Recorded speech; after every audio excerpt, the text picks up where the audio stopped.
Welcome to Crazy Canadian Killers. My name is Catherine, and today is April 30th, 2024, and we are going to be covering the case of Elizabeth Wettlaufer from Woodstock, Ontario.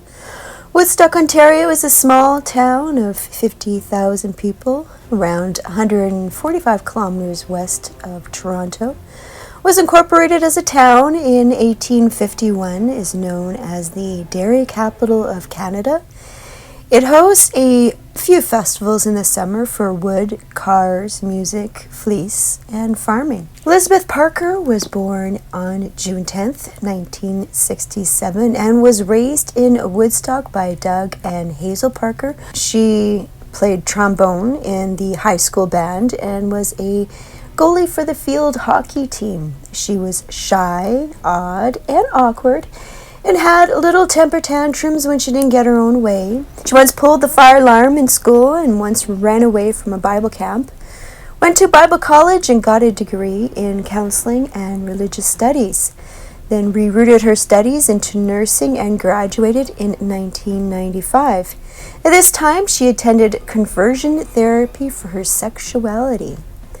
Elizabeth met and married Donnie Wettlaufer in 1997, but she was still confused about her sexuality. Around this time, she was diagnosed with a borderline personality disorder and fear of abandonment. In 2007, Elizabeth started meeting women online, which Donnie found out about, and the marriage was then dissolved. And Elizabeth moved out of the house into a home with another woman. She started working night shifts and was responsible for the medications at Crescent Care. Crescent Care, a long-term care facility which was the biggest of its kind in the country, has been open for almost 40 years for about 160 residents. She enjoyed her work, but at this time she started wondering about how much insulin it would take to kill a human that wasn't a diabetic. 87-year-old Slatilda Adriana was injected with insulin a few days after Elizabeth started at Crescent because Elizabeth thought that God might want her back. Didn't die even though Elizabeth tried different insulin dose amounts. Elizabeth did the same thing to Slatilda's sister-in-law Albina, but Albina didn't die from the insulin overdose neither. In August 2007, James Silcox, a new resident of Crescent Care, Elizabeth took an insulin pen to James with 50 milligrams of insulin in it. James was found unconscious in his bed.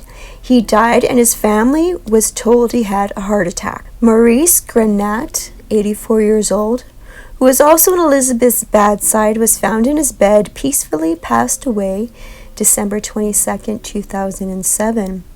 63-year-old Michael Priddle was injected with insulin after a trip that Elizabeth was dumped on, but he was not killed. She then injected 57-year-old Wayne Hedges, but he survived the attack, possibly due to the fact that Wayne was a diabetic and already took insulin shots.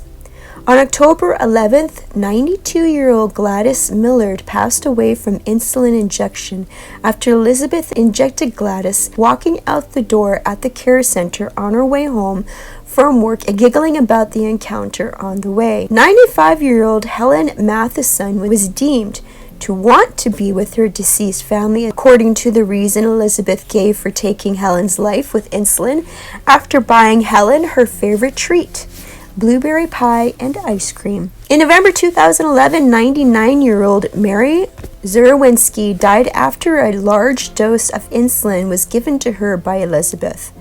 On July 14, 2013, Helen Young was injected on 2 different days with large amounts of insulin and died.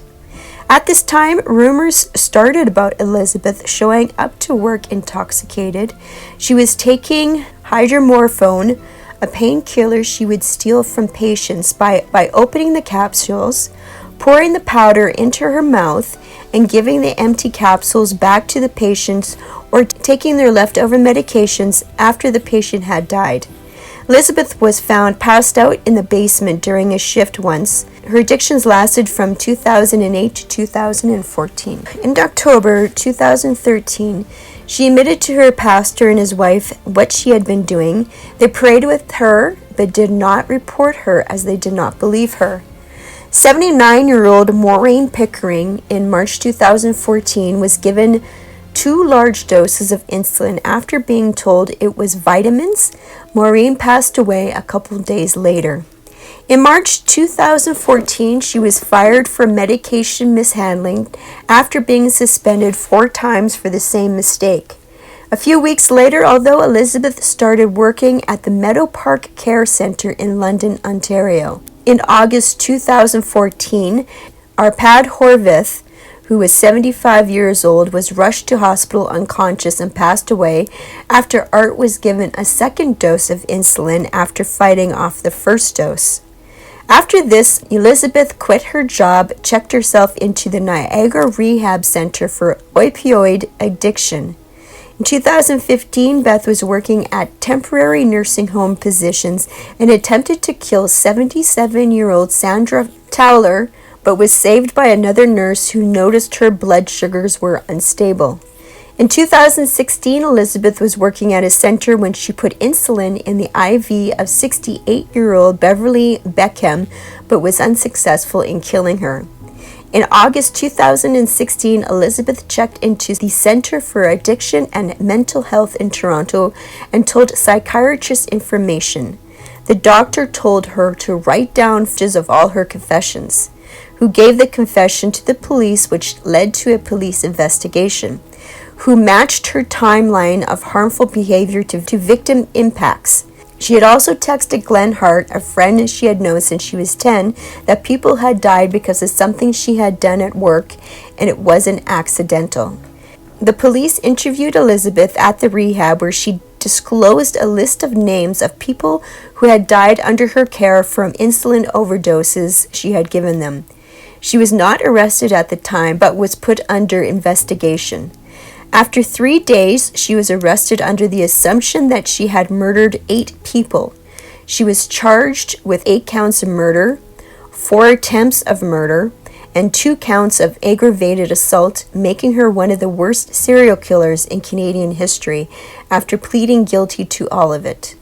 She was sentenced to life in prison with eligibility for parole in 25 years, in 2041 when she is 74 years old. Thank you very much for watching. My name is Catherine. Thank you for watching the story of Elizabeth Wettlaufer. This is Crazy Canadian Killers. Please feel free to subscribe or hit the like button. I try to put out a new video every week. See you next case.